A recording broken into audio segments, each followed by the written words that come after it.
Imagine this, you're a powerful South African businessman, you want to impress your wife, TV star Lerato Kganyago. So what do?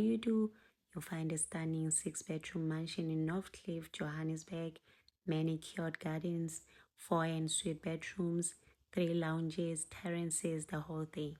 You move in, you renovate, you turn it into a luxury hotel and spa, you brand it, you build it, and then you tell everyone, this is mine. There's just one problem though, it was not his. And in February 2026, the Johannesburg High Court made that very clear in the most public, embarrassing way possible. Hey fam, welcome back to the channel. If you're not subscribed yet, hit that subscribe button and turn on the notification bell, set it to all so that you do not miss out on anything. Now let's get into this mess. But before we do that, let's set the scene. We have Lerato Kganyago, you know her, right? TV personality, DJ, South African media royalty. She's been on our screens for some years now. Stylish, successful, someone who clearly enjoys the finer things in life. On the other hand, we have her husband, Tammy Ndlala, a businessman and entrepreneur, someone who has been making headlines for all the wrong reasons for some time now. But by all appearances, he seems like a polished businessman who was building an empire in the hospitality space. Together, they are what people like to call power couple. The kind of power couple you'd expect to own this, a luxury boutique hotel in the upmarket Northcliffe neighborhood of Johannesburg, right? Except for a minor detail, that is, Tammy Ndlala didn't own it. He never did. And that distinction between acting like an owner and actually being one is what the entire story is all about. Now, let's go back to April of 2021, right? A company called Urban Mountains purchases a stunning property at 14 Hillel Avenue, Northcliffe. 6-bedroom, 4 en-suites, multiple reception rooms, 3 lounges, manicured gardens, and terraces. They paid $4.5 million for it. Now, Urban Mountain is run by a man named, I don't know how to pronounce his name, so let's call him Mr. L. Okay? He's an architect. And he had a vision for the property that it would be a luxury lifestyle hotel and spa operating as an extension to an existing establishment. Enter Tammy Ndlala. Ndlala's company signed a lease on the property in August 2021, paying 28,000 rands a month. The plan, his company would operate the boutique hotel branded as 12 on Hillel Villa and Spa, right? Mr. L then handed over the keys and Ndlala paid his deposit. Things seemed fine for about a little over 5 minutes because almost immediately Ndlala started treating this property that he rented as a property he owned. Here's where it gets wild. According to Mr. L's court papers, Ndlala then began making significant and unauthorized structural changes to the land. And here we are not talking about a fresh coat of painting. He brought in a TLB caterpillar, that's a heavy earth-moving machinery right there. He dug up the ground, created terraces, and built retaining walls. Now, Mr. L is an architect. He knows that this requires a structural engineer approval and certification. So he asked Ndlala, where is your engineer certificate? Ndlala said, don't worry, my engineer has sorted it. However, the certificate never came.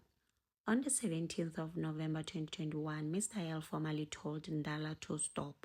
A week later, on the 24th of November 2021, Mr. L received an official notice from the city of Johannesburg confirming the illegal building work happening at his property. So in this moment, Mr. L drove out to the site himself to see what was going on. And when he arrived and started asking questions, the workers threatened to assault him. How when this is my property? They also told him something very extraordinary. They told him that Ndlala had instructed them that he, Ndlala, was the actual owner of the property. How? He told them he was not a tenant but the owner.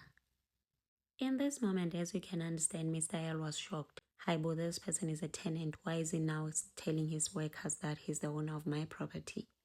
So he wasn't going to take this lying down. He hired a security company and had the workers removed from the property, right? And he thought that was the end of it. He was wrong. He was very wrong, because on the 15th of December 2021, Ndala arrived at the property unannounced, accompanied by members of the South African Police Services, and they proceeded to remove the partially installed palisade fencing that Mr. L's team had put up. And since the security guard on site saw this, he immediately called Mr. L and he rushed over. But the very next day, which was the 16th of December, things escalated to a level that left Mr. L genuinely shaken. Ndala allegedly returned to the property, this time with 8 unknown armed men carrying firearms. They raided the property, they seized the keys from the security guards, and they were accompanied by uniformed SAPS officers in marked police cars. So in his court affidavit, Mr. L asked the obvious question: how does a man involved in what is clearly a civil dispute over a lease obtain the armed intervention of the South African Police Services? Ndala had no explanation. From that point, according to court papers, Ndala's company took full possession of the property that is not his, refused to leave, continued the unauthorized building work, stopped paying rent entirely, and ran up massive utility bills, which Eben Mountain, as the owner, was legally responsible for paying to the municipality. Mr. L's conclusion in the court documents was blunt, according to Daily Sun. The respondent has hijacked the property. So upon realizing that Ndala has hijacked the property, Eben Mountain took the matter to the Johannesburg High Court, right?